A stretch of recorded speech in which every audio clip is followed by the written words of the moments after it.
غادي تكون طاوله المفاوضات بين الاطراف المتنازعه في الصراع الاسرائيلي الفلسطيني، واقترحوا بان المغرب هو اللي يستضيف هذه المفاوضات هذه.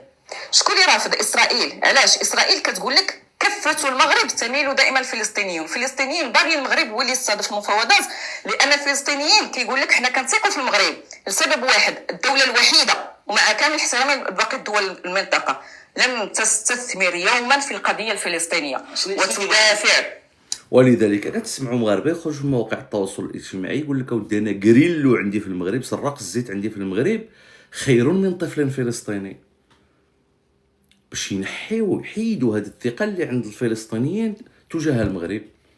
الثقه اللي عبر عليها المرحوم هنيه، الشهيد هنيه الله يرحمه وينعمه، عندما جاء الى المغرب بعد الامضاء على الاتفاق الثلاثي. حنا كنهضروا على ثقه حقيقيه كاينه ما بين الفصائل الفلسطينيه وما بين المغرب.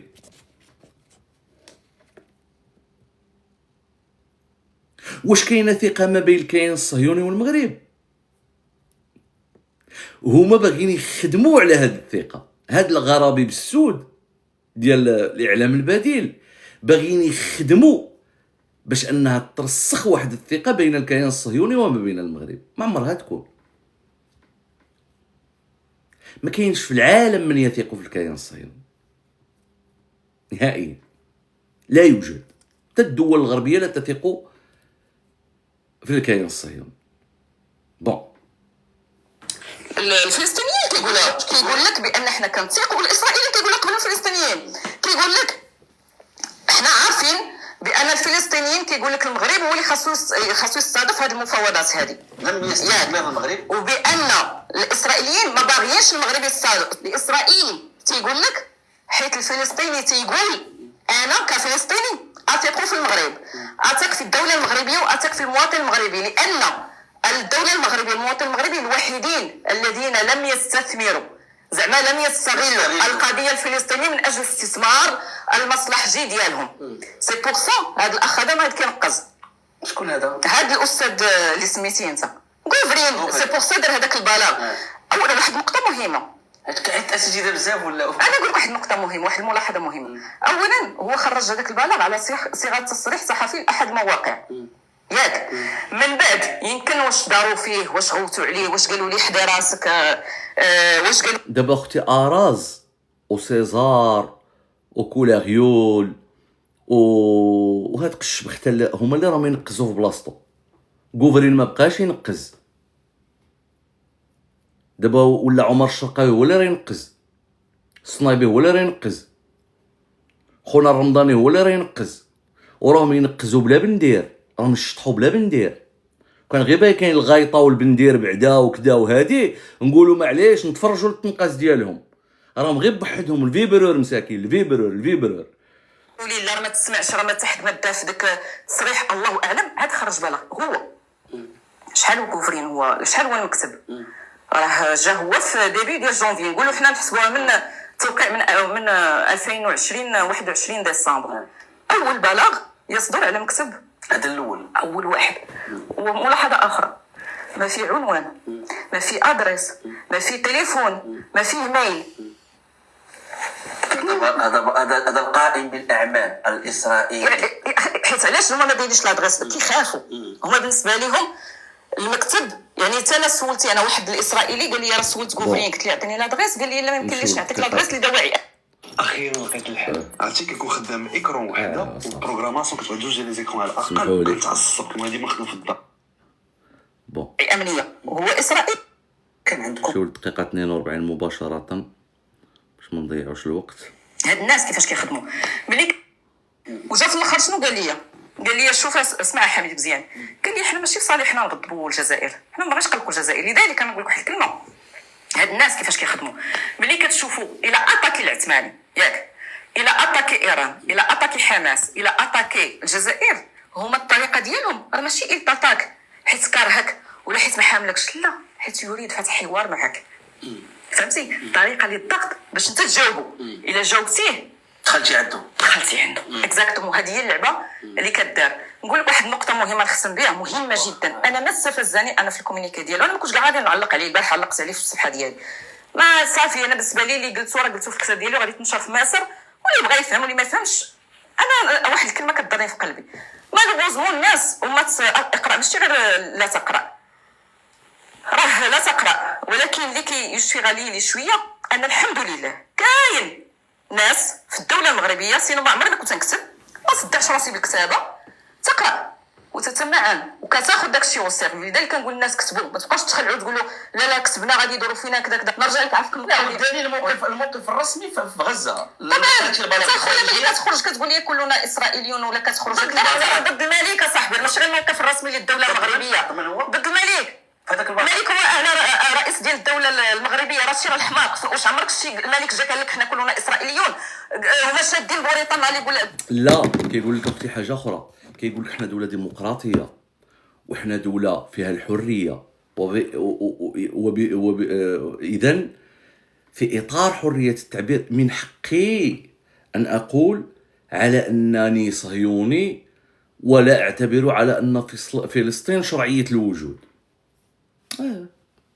استافد من الديمقراطيه، حقك هذاك، حقك حتى واحد ما يحيدولك نهائيا. ولكن اعلم على ان القول الذي تقول هو ماشي غير ضد الاراده الملكيه، ضد الاراده الملكيه وضد الرغبه ديال الشعب المغربي وضد الوجدان ديال الشعب المغربي وضد التاريخ ديالك وضد الثقافه ديالك وضد كل ما يمكن ان يمثلك انت كمغربي. اذا انت الراي ديالك علاش؟ لان ملي كدير واحد الخطاب جوج ديال الاسئله كتطرح: لماذا ولمن؟ علاش ولمن؟ اذا غادي نستنتجوا في اخر المطاف على ان هذا الخطاب الدخيل، هذا الجسم الغريب، هذه الابواق المأجوره، هذه الغرابيب السود، هذه الضفادع الخضراء ديال الوحل، عندها هدف واحد: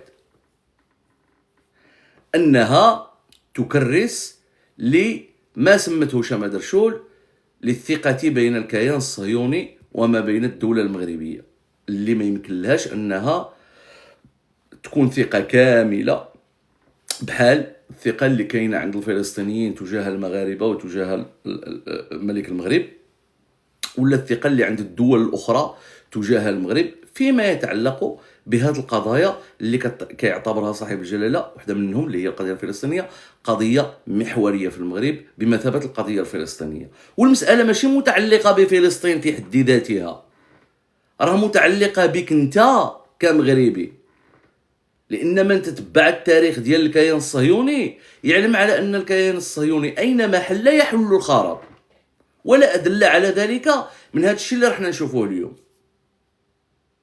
انه يجي يعبت لك في المشهد السياسي ديالك، يعبت لك في المهم غاديش ندخل المسائل اخرى،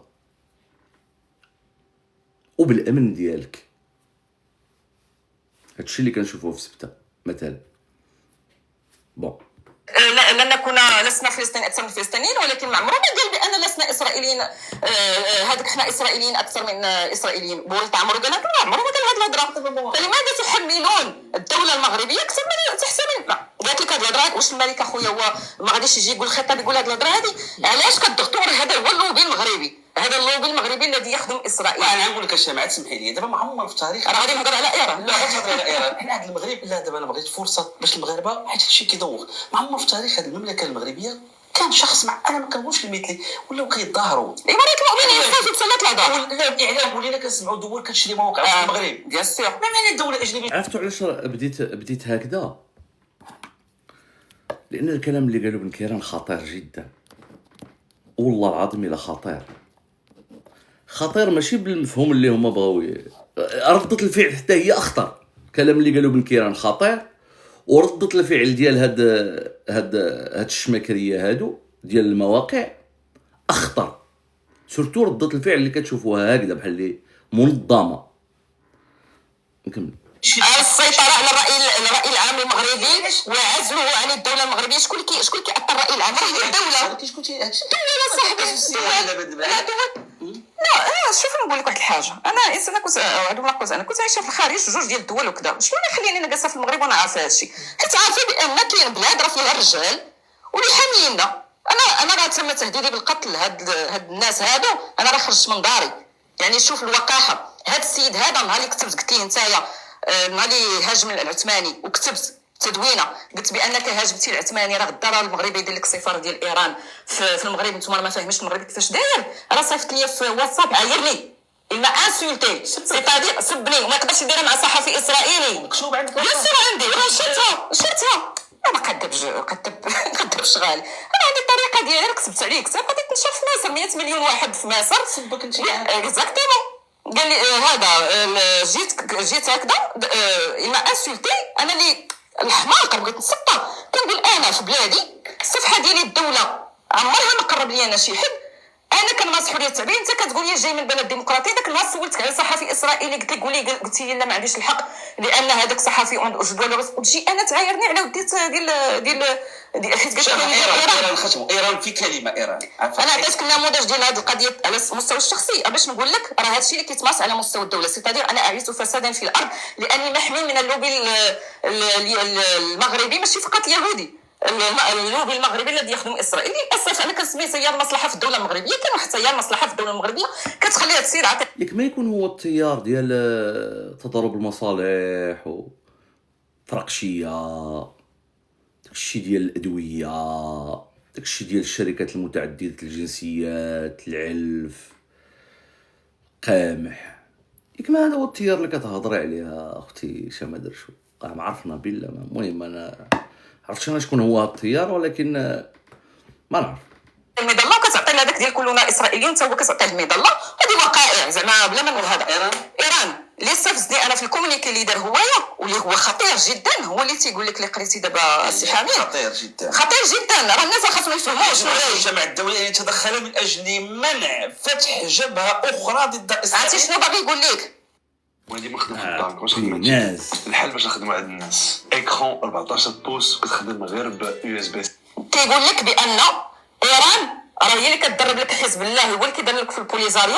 اخويا راه جانا واحد الطلقات ضدنا حنايا راه لقينا قلبنا لقينا داك التصواريخ وداك الشيء اللي لقينا وداك المعلومات الاستخباراتيه ديالنا راه جاي من الجهه ديالكم. لا حنا راه خاصنا نطلعوا الصحه. اذا جبهه اخرى اذا جبهه اخرى فهمتيني يا حميد؟ انا فهمتك. اذا جبهه اخرى ايران لبنان سوريا وتقدر تكون جبهه زعما هنا في المغرب وفي اي مكان.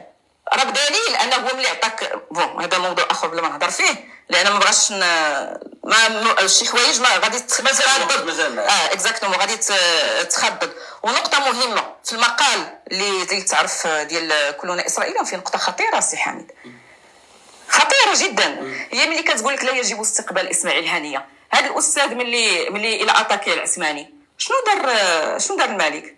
الى انفيتي اسماعيل هانيه ودار له عشاء ملكي. الملك دار وجبه عشاء اسماعيل هانيه العثماني هو اللي كان رئيس حكومه وجابو كرد على داك الشيء اللي دار ودار هذا. يعني انت ملي كتقول ما تعيطش اسماعيل هانيه وتقول حماس ارهابي كذا راه تا خويا الكاتب راه كتقول واضحه بلا اسمع لا كتقول بان الملك يرعى الارهاب. لا وخاصنا نوقفوا حنايا هاد الرسالات هذه. شوف اخاي انا لا احترم شي حد كيكتب مقال ما كيكتبوش سميتو كيوقع غير الاسم ديالو وكيجي كيخدم جهات اخرى وعنده تيار ديال المصلحه الدوله المغربيه. اش يقول لك اهانه الملك؟ اش اهانه الملك؟ واش ما مسمحش ليه غير مسموح ليه؟ الملك والنظام الملكي في الدوله هو ماشي غير خط احمر. يمكن لك تكريتيكي عندك الحق. الملك يسمع. راه الناس ما فاهمينش هذه القضيه. الدوله المغربيه تقرا وتسمع. راه الناس ما فاهماش هذه القضيه. علاش اخويا انا غادي تحرمني انا نهضر وغادي نقول هذا باش نحمي انا بلادي؟ علاش انا مجبره انا خويا نكون انا لاجئه ولا نكون مهاجره؟ ولكن انايا باش تجي شوف الحميد اللي كيسكت اكزاكتومون نمشي لكندا وندير قناه ولا نمشي للقرينه كحله اللي كيسكت على هذا الشيء اللي واقع. لان هذه الاستاذه دوله غيره ملي كيهضروا راه ماشي غير كونتر البلاغ الملكي الموقف الرسمي للملك وللدوله المغربيه وكيهينوا الملك. راه يزعزعون استقرار البلاد عباد الله. يزعزعون استقرار البلاد طبعا. دابا هذا الشيء راه دارتو هذه 4 سنين تقريبا. يزعزعون استقرار البلاد. حدث السبته الاولى حدث السبته الثانيه جيل زاد، والدعوات المستمرة اليوم، جبروت، لو موند، حجاوي، دونك عامل دونك هاد الكلام اللي قالتو شامة درشول كونها الباحثة ومختصة في هذا المجال، وكأننا كنشوفوه يحاولون تطبيقه على أرض الواقع. من الآخر أي مغربي كما بغى يكون هذا المغربي، إلا فريمون كما كيقولوا ودي راه وطني وخايف وكدا وهادي ومنا، أي مغربي كما بغى يكون اوتوماتيكمون غادي يكون عنده هاد التخوف، الا ما كانش عنده هاد التخوف يخصو يراجع الوطنيه ديالو زعما من الاخر بشكل يعني بشكل قطعي. واي واحد، ونقول لك انا هاد الكلمه، اي واحد كيسكت على هاد الهضره هادي وما كيفضحهمش خائن للوطن. درشو الخبيره في العلاقات الدوليه. اسمح لي لا بالعكس كنشكرك على سعه الصدر. انايا كنقول كلشي ما كنقولش. عندي واحد السؤال ولكن عاد تجاوبني في كلمه. هل يمكن ان تكون مؤيدا للبوليزاريو ومناهضا لاسرائيل؟ هذا المعادله هل يمكن شخص يجمع؟ ما فهمتش واش يمكن لك تقول انا مع البوليزاريو وانا ضد اسرائيل كتحتل فلسطين، كتكرفس على فلسطين اسرائيل، والبوليزاريو حتى هي معروفه صريعه عاديه صراع كنعرفوا المستهدف هو المغرب. كاين بعض الدول وبعض الانظمه نجيك الاخر فهمت الجزائر هو مع البوليزاريو ومع فلسطين، واش يقدر يجمعوا الجوج؟ انا نقول كلمه، البوليزاريو على علاقه مع اسرائيل، هذه ما فيهاش نقاش. وشفت مقتطفات من الحلقه ديالك مع أحمان، المشكله ديال أحمان انه انسان عاطفي بزاف، مي اللي كيقولوا راه يمكن نقول لك 60% اللي كيقولوا عنده حق فيه. اذا يمكننا نقولوا كاع هاد المتصهرين الذين يطبلون للكيان الصهيوني هم مع البوليزاريو. هذا استنتاج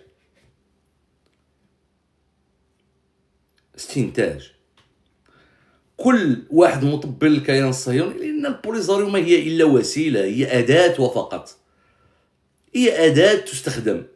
بوليزاريو هي اداه، كما دابا راهم مستخدمين الام 23 ما بين رواندا والكونغو، كما استخدموا السودانيين من اجل تقسيم جنوب السودان، كما راهم مستخدمين اليوم الحوثيين في اليمن، كما استخدموا استخدامات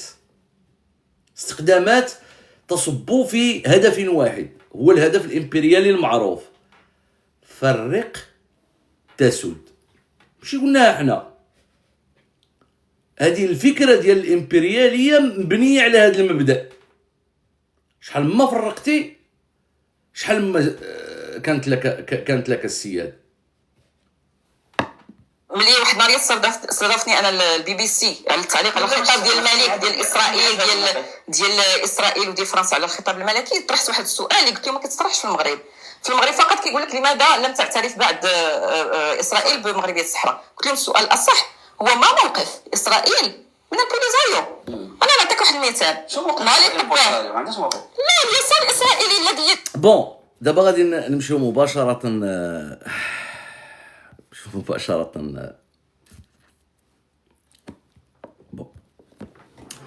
سي بن كيران رئيس الحكومه السابق والامين العام ديال حزب العداله والتنميه، اللي هو كما قلنا رجل من رجاله الدوله، اللي خرج في واحد التصريح يقول فيه، غادي نسمعوه، كيقول فيه بانه طلب من جلاله الملك تشكيل ديال واحد اللجنه ديال التحقيق، وغادي نسمعوه وخرجوا لنا هاد الضفادع هادو في مواقع التواصل، هاد الضفادع الزرق في مواقع التواصل الاجتماعي، الكل يستنكر ويندد وكذا، ودرنا ساعه و34 دقيقه باش نقولوا بان هذا الخطاب ديال هاد الضفادع الزرق هادو الذين يدعون الوطنيه وهم ابعد ما يكون عن الوطن وعن الوطنيه، بان الخطاب ديالو كله كيصب في مصلحه الاهداف الحقيقيه التي تريدها الامارات ويريدها الكيان الصهيوني. وشما درشول في هذا اللقاء هذا كتقول بان الامارات تسعى مع الكيان الصهيوني تسعى الى ان تحارب مؤسسه اماره المؤمنين، لان اقوى سلطه في المغرب واقوى شرعيه في المغرب هي الشرعيه الدينيه والسلطه الدينيه التي لدى امير المؤمنين، قواها على الاطلاق. اللي يعرف السيكولوجيا ديال غابرييل دي ليبرال في المناورات الاجنبيه ضد الوحده الترابيه المغربيه، هذا غابرييل دي ليبرال باش يستطع على انه ينقلب على السلطان عبد العزيز، لبس السلهام ودار العمامه وقبض التسبيح وبقى يقول لهم ودي انا راني امير المؤمنين بايعوني. ونفس الشيء داروا نابليون في مصر وكذا. نقول لي هذا ثابت من الثوابت ديال المغاربه. علاش كنقول لك السلطه الدينيه هي سلطه مهمه جدا. وهنا كتشوفوا هاد التمزغاويين ديال قش بخته امثال داك عادل بوبطانه، عادل الحكيم،